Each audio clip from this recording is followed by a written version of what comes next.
Hər kəsə salam. Gec də olsa keçmiş bayramlarınızı təbrik eləyirəm. Bu bayram ərəfələrində biraz xəstələnmişdim. Hər şey boğaz ağrısından başladı.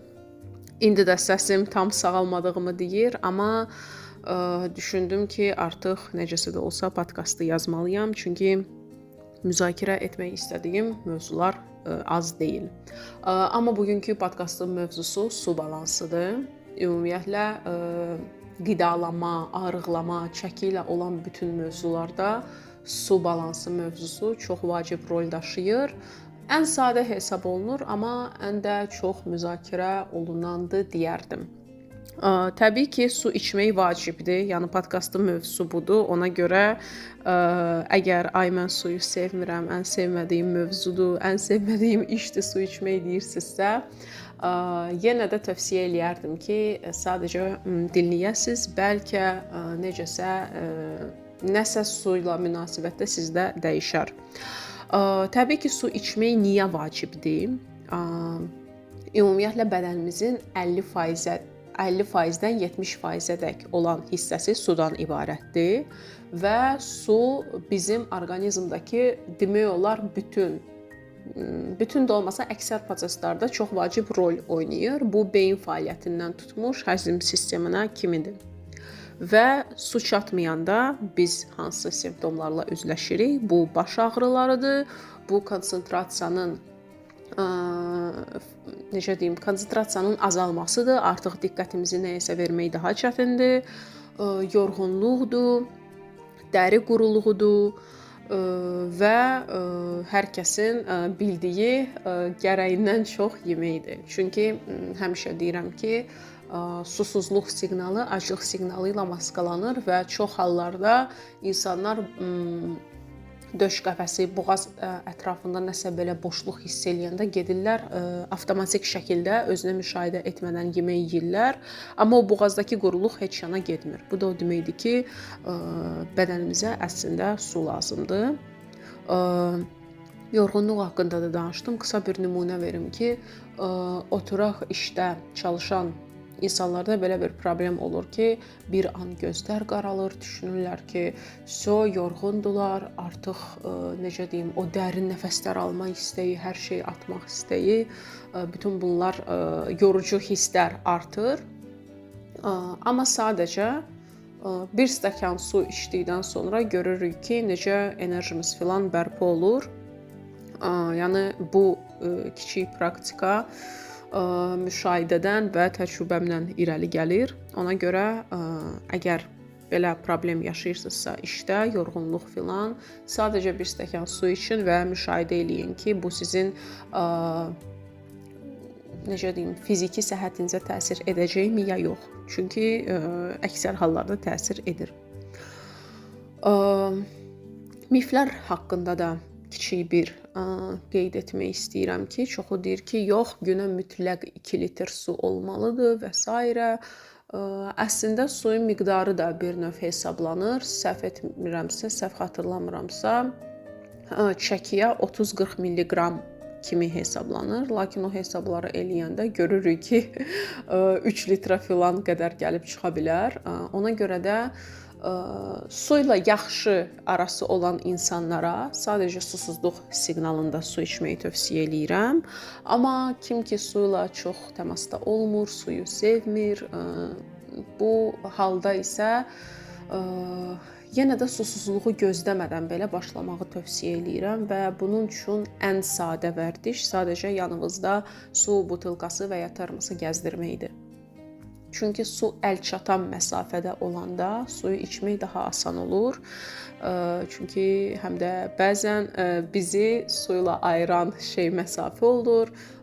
Axotumuz olmur, halımız olmur, gedək kuxnyaya və ya iş yerində ofisin mətbəxinə suyu tökək, qaydaq. Amma gedib bir dəfə elə 1 litrlik ya 0,5-lik termosu doldurub gətirib yanımıza qoyanda istər-istəməz əlimiz ona doğru uzanır. Belə. Bir də su ilə aranızı başa düşmək üçün sidin rənginə də fikir vermək vacibdir. Çünki tünd rəngdə olanda bu o deməkdir ki, artıq bədənimizin aşırı dərəcədə suya ehtiyacı var və ən azından günə 1 litr içməyə çalışmalıyıq.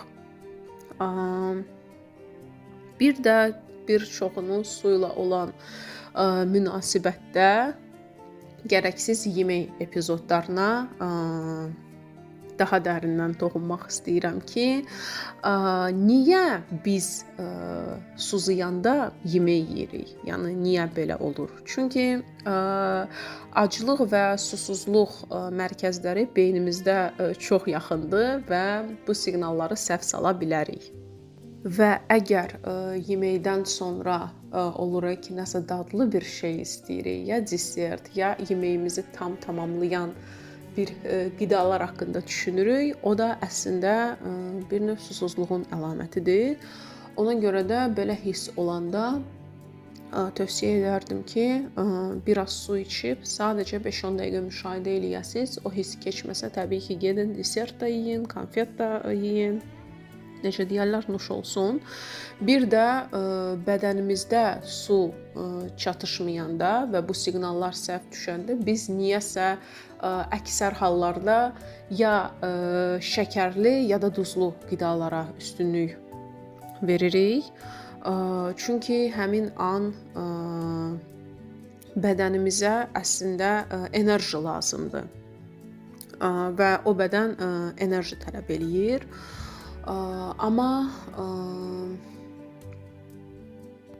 bədən buna bir növ öyrəşdiyi üçün belə eləyir. Çünki dediyim kimi, əgər su ilə elə də çox təmasda olmuruqsa, bədən artıq o sürətli, tez şəkildə ala biləcək enerjini niyəsə dediyim tip qidalara yönəldir, suya yox.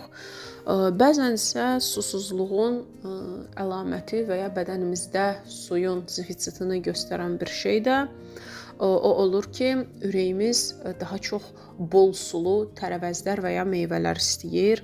Məsələn, xiyar, meyvələrdən qarpuz, apelsin. Bu da o deməkdir ki, yenə də bədəninizdə maye çatışmazlığı var. Uzun sözün qısası, su balansını vərdiş halına gətirmək üçün nə edə bilərik?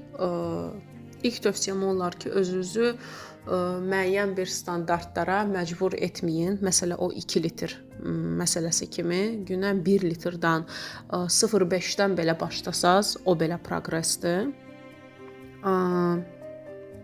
Demişdim ki, su içən adamlar sadəcə susuzluğunu tanımağa çalışsınlar. Su içməyənlər isə sadəcə istəmədiyi halda belə, nə bilim, 2 saatdan, 1 saatdan bir, xətəbə 1 qurtum, 2 qurtum suyu qəbul etsinlər.